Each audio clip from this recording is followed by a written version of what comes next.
Okay guys, welcome back. We are going to pick up now with the logical reasoning section of lesson 4.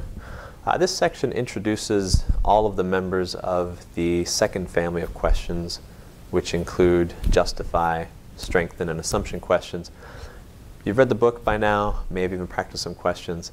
I want to talk a little bit more about the distinctions between the three types and also some of the overlap. For this part of the discussion, I won't be referring to the book too much. It's really going to go parallel to what's in the book. So just feel free to listen to the video and we'll talk about these three categories. So the commonality that all three share is that in all three cases you're accepting the answer choices.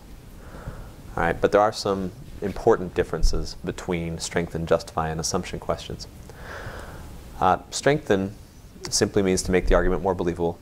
Justify means to do something that proves the argument, and assumption is kind of the more subtle one. Assumption means to figure out what the author believed in suggesting the argument, in putting the argument forward.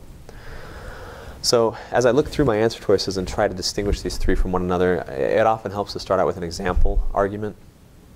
So let's say that I argue my friend Kellen is an excellent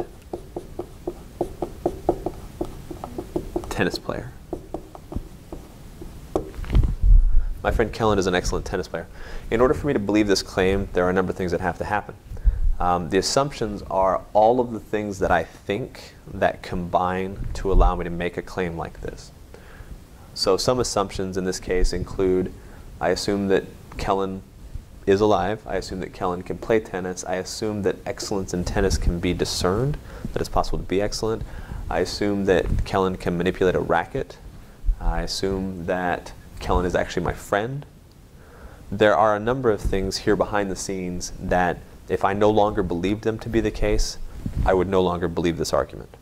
If you came up to me and said, hey, by the way, Kellen's been talking smack about you to everybody, I would probably have to change this belief, and I could no longer say my friend Kellen is an excellent tennis player. I'd just say Kellen is an excellent tennis player.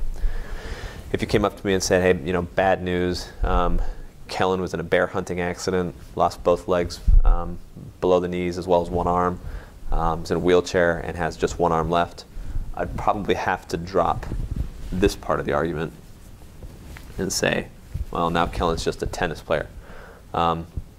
In fact, I'm not really sure you can even play tennis with just one arm in a wheelchair. The point being, there are ways that you could approach those assumptions, and if you made it so that I was no longer able to believe my own assumptions, then I would be unable to believe my argument. With strengthen and justify, it's more additive, right? You get to take something and put it into the argument. To strengthen a claim like my friend Kellen is an excellent tennis player, you could put forward evidence that Kellen wins a lot of matches. You could put forth evidence that Kellen's won awards. Kellen was named Player of the Year or Player of the Week in some league or some capacity. And any of those kinds of evidence, Kellen practices constantly, Kellen has a really strong serve, etc., etc. That kind of evidence will make it easier for me to believe that Kellen is an excellent tennis player, but won't necessarily prove that Kellen is an excellent tennis player. If I want to prove it, I've got to go one step beyond. Say Kellen is ranked on the world by the World Tennis Association, WTA, or that Kellen defeated Novak Djokovic or Andy Murray when they were actually trying, or that Kellen has won a Big 12 conference championship, or has won a major.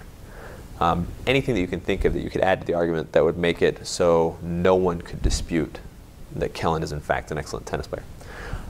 That's kind of a brief just exposure to how those three relate. We can get a lot more into that. What I really want to focus on for the next couple of minutes here is the connection between assumption and justify, because I find that very interesting, and we can approach it in a way conditionally. That is, for an argument, if an argument is believed, if someone believes the argument, subscript B there, then that same person believes all of the assumptions. Note the U there, that's deliberate. That person believes all of the assumptions for the argument. And if you take away an assumption, if you make it so that a person cannot believe an assumption, then you automatically remove their belief in the argument. It can no longer be believed. I'll give you an example of an argument that we can do this to in a moment, but I want to focus on how this relates to justify. With justify, if you believe a justify statement, that's sufficient to believe the argument. Once the statement is believed, if it is in fact a justify statement, then there's no more question about the argument. The argument will be accepted. Another way about thinking of these for justify is, if in a justify, if you accept the answer choice, AC, you must accept the conclusion. There's no room anymore to question the conclusion. Once the correct answer has been identified, anyone who accepted that correct answer would automatically accept the conclusion. That can't be challenged. With assumption, it looks a little bit different. With assumption, the emphasis is if you reject the correct answer. So if you were to hypothetically reject the answer choice, you must, again, no choice, must reject the conclusion.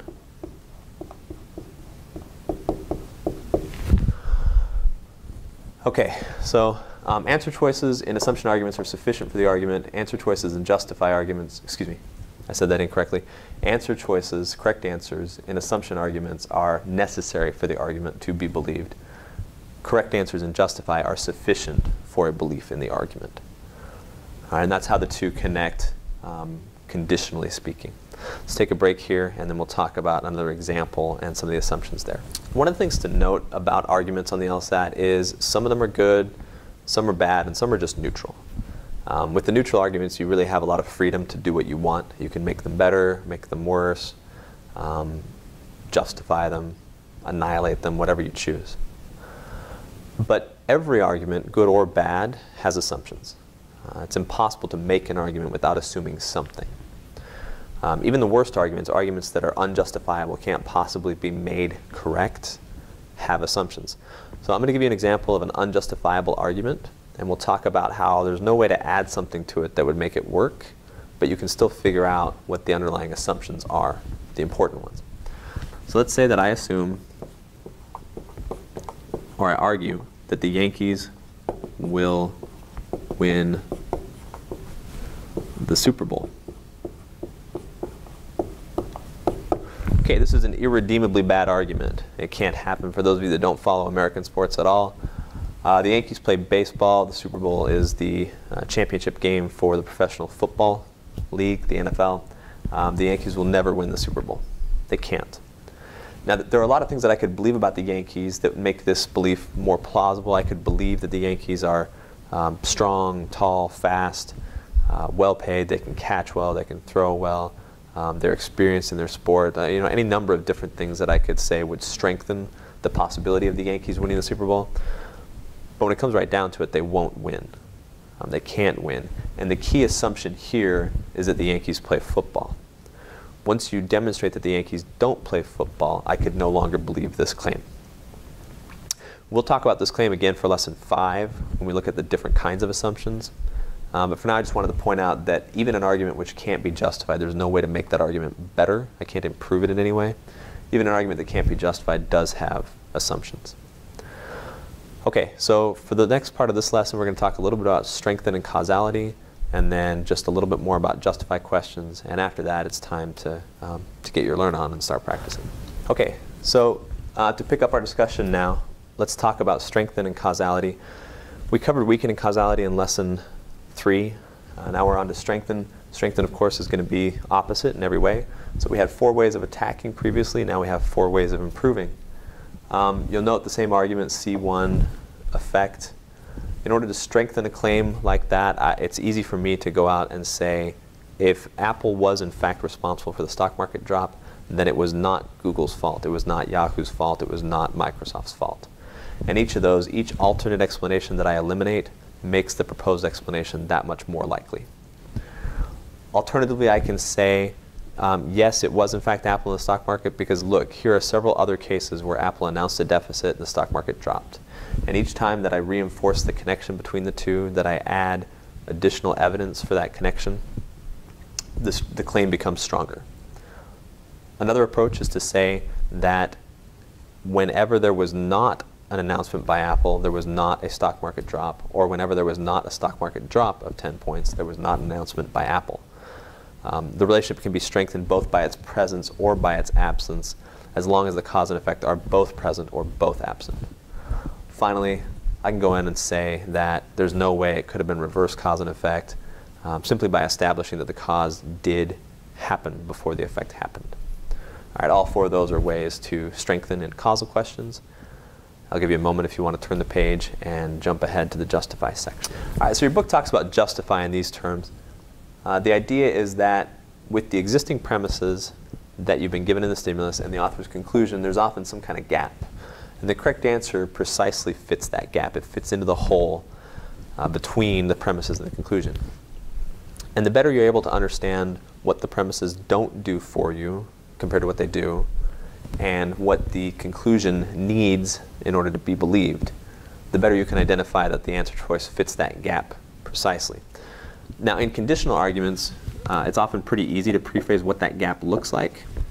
If my premise is that A implies B, and my conclusion is that A implies C, the gap obviously is the distance between B and C. I've got to figure out how did I get from B, where I ended up originally, to C, where the conclusion wants to take me.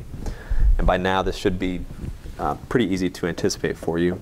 The most straightforward way to get from A to B, A to C, is of course to go from B to C. And that means to find an answer that suggests there is a conditional relationship between B and C.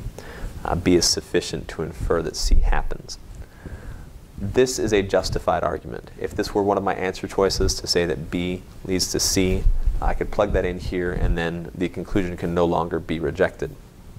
What the test makers will sometimes do in order to make this slightly more difficult, this pattern, is in the answer choices, instead of listing B implies C, they'll give you an answer like not C implies B, and they'll mix that in with things like B implies D, or C implies A, or any other number of different variations of conditional reasoning. But they'll give you the contrapositive of the whole of the gap. And if you can identify and recognize that this is identical to B implies C, you'll be able to pick out those answers more easily. All right, that's the main thing that I wanted to cover with the justify questions and also the strengthen questions for today. Other stuff we'll talk about in class as we go over the practice problems. The justify questions are a pretty good challenge in terms of what you need to understand about how premises should lead to conclusions. And the best way for me to understand if I picked the right answer often is to imagine that the answer choice I pick was part of the stimulus to begin with. Read through the premises in the stimulus, then add in my answer choice, the one that I'm considering, and see if it as a premise leads to the conclusion that I was trying to reach. Okay, with that, I will see you guys in class. Thank you and good luck.